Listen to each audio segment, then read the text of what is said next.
শুভ সকাল বন্ধুরা, কেমন আছেন? আশা করি সবাই ভালো আছেন, সুস্থ আছেন। আজ বেশ অনেক দিন বাদে আপনাদের সাথে কথা বলতে চলে এসেছি নতুন একটা ব্লগ নিয়ে। দেখতে থাকুন আমার ব্লগ আর অবশ্যই চ্যানেলটা সাবস্ক্রাইব করে দিন। আজকে দিনটা হলো 17ই জুন আর বারটা হলো বুধবার। দীর্ঘ 1 মাস ছুটির পর আবার স্কুল খুলেছে ছেলের। এখন চলছে তারই প্রস্তুতি পর্ব।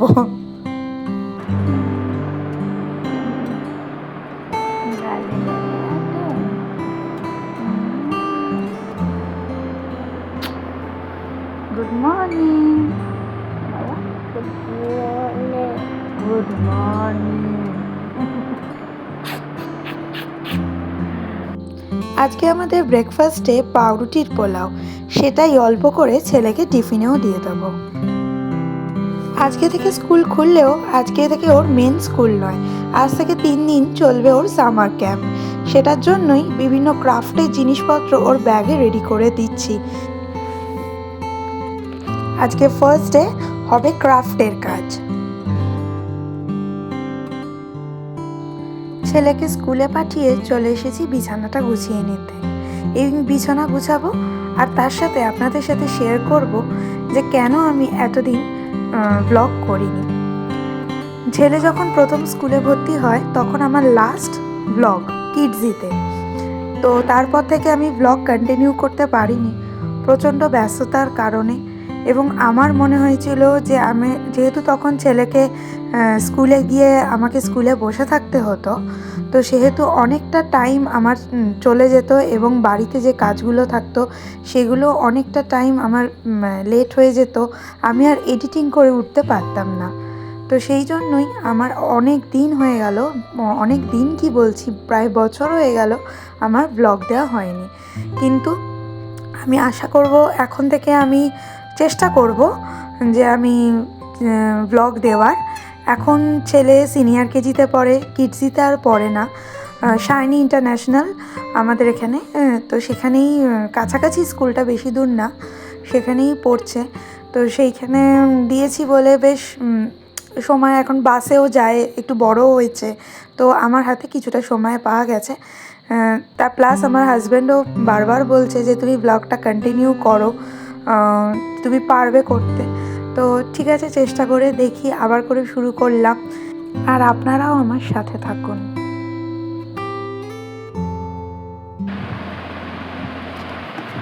এখন করব একটু এক্সারসাইজ, কিন্তু এক্সারসাইজ শুরু করার আগেই আমার এই অবস্থা, শুধু ঘরের কাজ করে। এত গরম পড়েছে বাবা, শুরুর আগেই ঘেমে স্নান। এখন আধ ঘন্টা থেকে 1 ঘন্টা এক্সারসাইজ করব। চলো শুরু করি।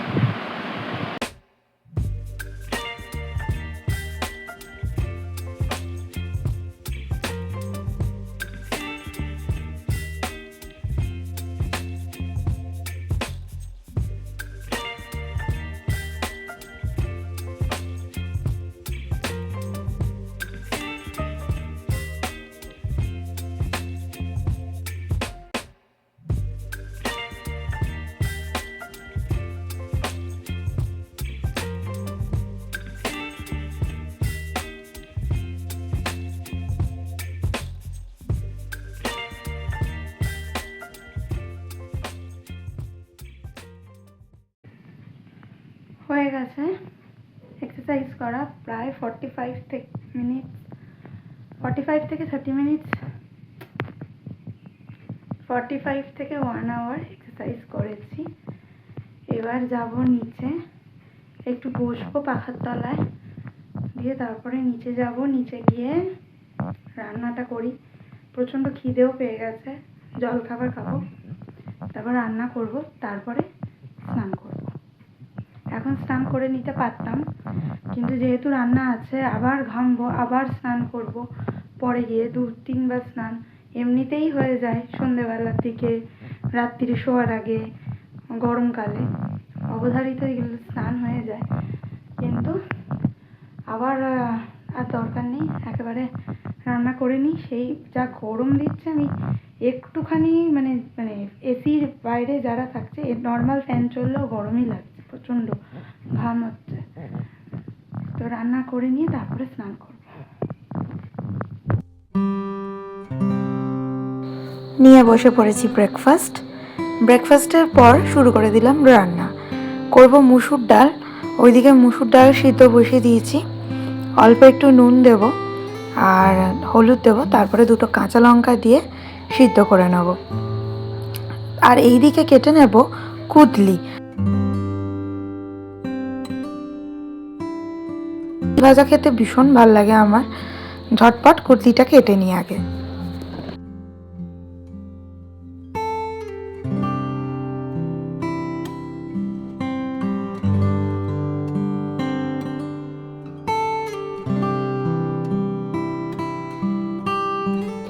কড়াই গরম হয়ে যেতে কড়াইতে দিয়ে দেবো তেল, তাতে দেবো কালো জিরে ফোড়ন আর কাঁচা লঙ্কা ফোড়নে। যদিও কাঁচা লঙ্কাগুলো পট করে ফাটিয়ে দিয়েছি। তারপরে একটু পেঁয়াজ কুচি দিলাম। পেঁয়াজটা একটু লাল লাল করে ভেজে নিয়ে তারপর দিয়ে দেবো কেটে রাখা কুদলি আর পেঁয়াজ একসাথেই ভাজবো। তারপরে দিয়ে দেবো কড়াইতে একটু নুন আর একটু হলুদটা আমি যদিও একটু পরে দিই, কেন কি আমার মনে হয় হলুদ দিয়ে দিলে কড়াইতে কেমন লেগে যায়, তাই জন্য হলুদটা আমি পরে দিই। নুন দিয়ে আপাতত ঢাকা দিয়ে দেবো। হোক এটা আস্তে আস্তে সিদ্ধ। আর যতক্ষণে ওটা হচ্ছে ততক্ষণে এইদিকে কেটে নেব বাঁধাকপিটা একটু বড় বড় করে কাটবো, কারণ আজকে একটু অন্যরকম প্রিপারেশন। অন্যদিন ঝিরিঝিরি করেই কাটি, আজকে বড় বড় করে কাটবো, চৌকো চৌকো করে। এরকমভাবেও কাটা যায়, আবার ঝিরিঝিরি করেও কাটা যায়। আজকে চৌকো চৌকো করে বড় করে কাটলাম।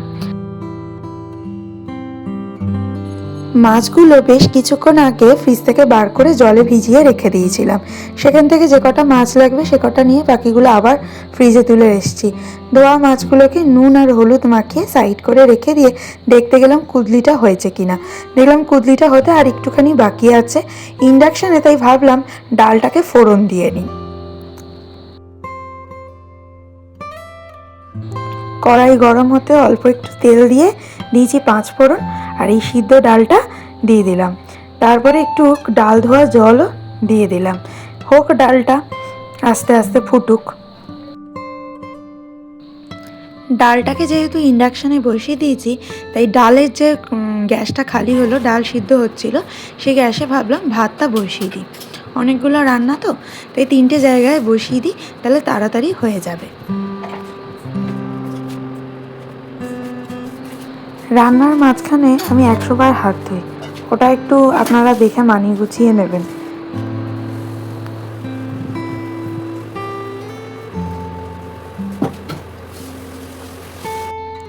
ডালটা ফুটে যেতে ডালটা নাবিয়ে দিয়ে কড়াইতে এবার মাছ ভাজতে বসাবো।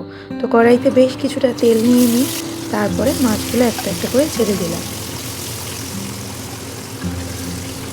ওইদিকে আবার আমার কুদলি ভাজাটাও হয়ে গেছে, তো ওটা নাবিয়ে দিয়ে কড়াইতে এবার বসিয়ে দেবো বাঁধাকপির তরকারিটা করতে। কড়াই গরম হতে তেল দিলাম, তেলেতে দিলাম জিরে ফোড়ন দিয়ে বাঁধাকপিগুলো ছেড়ে দিয়েছি। এদিকে মাছ ভাজা হচ্ছে, ওদিকে ভাত হচ্ছে, আরেকদিকে হচ্ছে বাঁধাকপির তরকারি।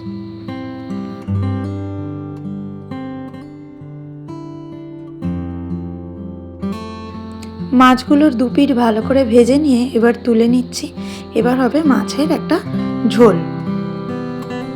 ওই মাছ ভাজার তেলেই একটু রাঁধুনি ফোড়ন আর একটু জিরে ফোড়ন দিয়ে বড় বড় করে কেটে রাখা আলু আর টমেটোগুলো দিয়ে দিলাম। এটা একটু ভাজা ভাজা হোক। ততক্ষণে দেখে নিচ্ছি বাঁধাকপিটাও আস্তে আস্তে জল ছাড়তে শুরু করেছে।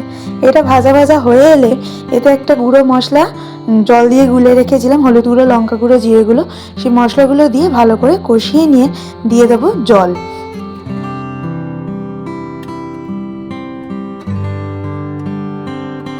ওইদিকে বাঁধাকপিটা একটু মজে আসলে হলুদ গুঁড়ো, লঙ্কা গুঁড়ো, জিরে গুঁড়ো অল্প একটু জলে মিশিয়ে বাঁধাকপিতে দিয়ে অল্প একটু জল দিয়ে ঢাকা দিয়ে রেখে দিয়েছি।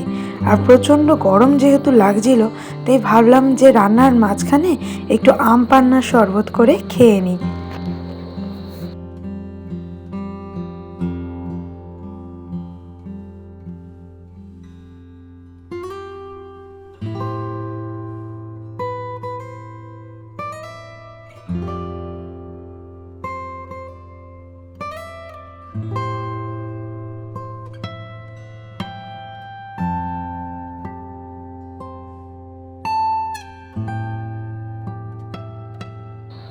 মাছের ঝোল ফুটে আসতে আমি ভাজা মাছগুলোও দিয়ে দিয়েছিলাম।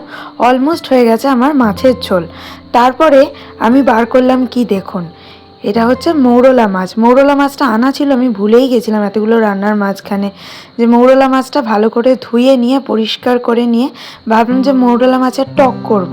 তো তাই জন্য তেঁতুলটা ভাবলাম আগে একটু ভিজিয়ে নিই, তারপর মৌরলা মাছটা বাছতে বসবো। কেন কি মৌরলা মাছটা বাছতে বেশ সময় লাগবে, ততক্ষণে তেঁতুলটাও ভিজে যাবে, ভালোই হবে। মৌরলা মাছটা পরিষ্কার করে ধুয়ে নেওয়ার পর নুন হলুদ মাখিয়ে রেখে দিয়েছিলাম। তারপর দেখলাম বাঁধাকপিটা হয়েছে কিনা। বাঁধাকপিটা দেখলাম অলমোস্ট হয়ে গেছে। অল্প একটু ঘি দিয়ে নাবিয়ে নিয়ে কড়াইটা ধুয়ে নিয়ে চলে এসেছি। কড়াইটাতে বেশ কিছুটা তেল নিয়ে হলুদ নুন মাখানো মৌরলা মাছগুলোকে তেলের মধ্যে ছেড়ে দিলাম। মৌরলা মাছটাকে এবার ভালো করে কড়া করে ভাজা করব।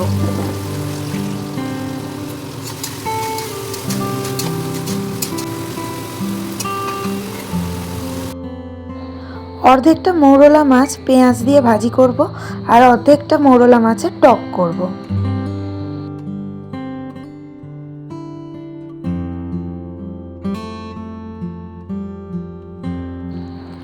ভাজা মৌরলা মাছগুলোকে তুলে নেওয়ার পর কড়াইতে যে তেলটা ছিল সেই তেলেতেই কাঁচা লঙ্কা পেঁয়াজ দিয়ে ভালো করে একটু লাল লাল করে ভেজে যে ভাজা মৌরলা মাছগুলো ছিল তার অর্ধেকটা কড়াইয়ের মধ্যে দিয়ে ভালো করে সবগুলো একসাথে ভাজি করেছি।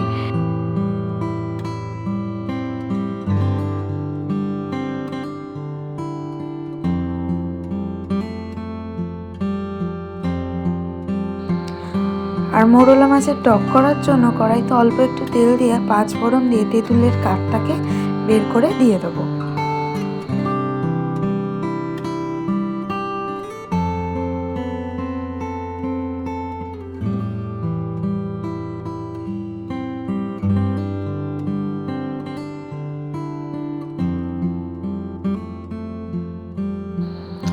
নুন হলুদ আর কাঁচা লঙ্কা দিয়ে ভেজে রাখা যে মৌরলা মাছগুলো ছিল সেগুলোকে দিয়ে ভালো করে ফোটাবো। বেশ কিছুটা ফুটে এলে অনেকটা বেশ চিনি দিতে হবে, যেহেতু এটা টক টক, তো বেশ ভালো মতো চিনি দিলাম। চিনি দিয়ে এটাকে ভালো করে আরেকটু ফুটিয়ে নিয়ে নামিয়ে নিলাম।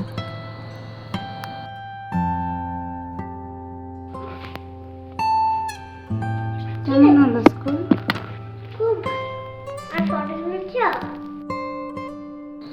রান্নাবান্না কমপ্লিট করে রান্নাঘরটাকে সুন্দর করে পুছে পরিষ্কার করে এবার যাচ্ছি ওপরে। এই দেখুন মহারাজ শুয়ে আছে, সারাদিন ঘুমাচ্ছে, কোনো কাজ বাজ নেই।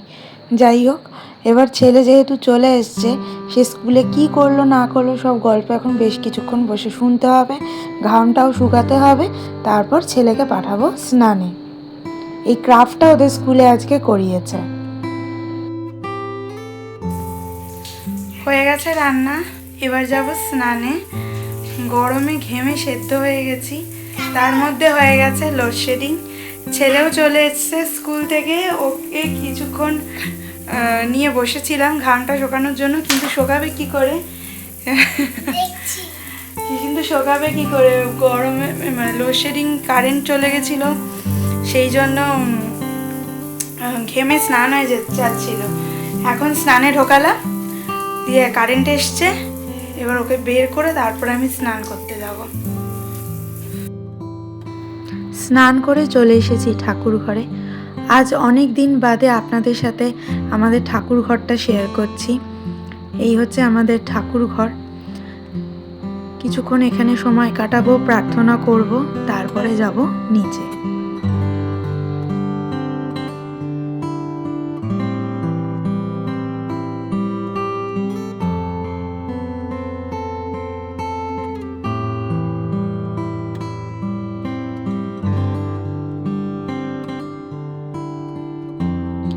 নিচে এসে সবাইকে খেতে দিয়ে নিজের খাবারটা নিয়ে বসে পড়েছি।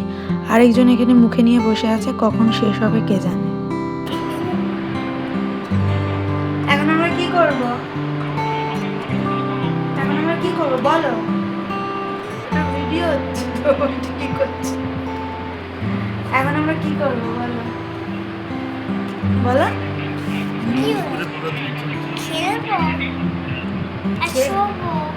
এখন খেলবো, শোবো। তারপরে সন্ধ্যাবেলা উঠে পড়বো।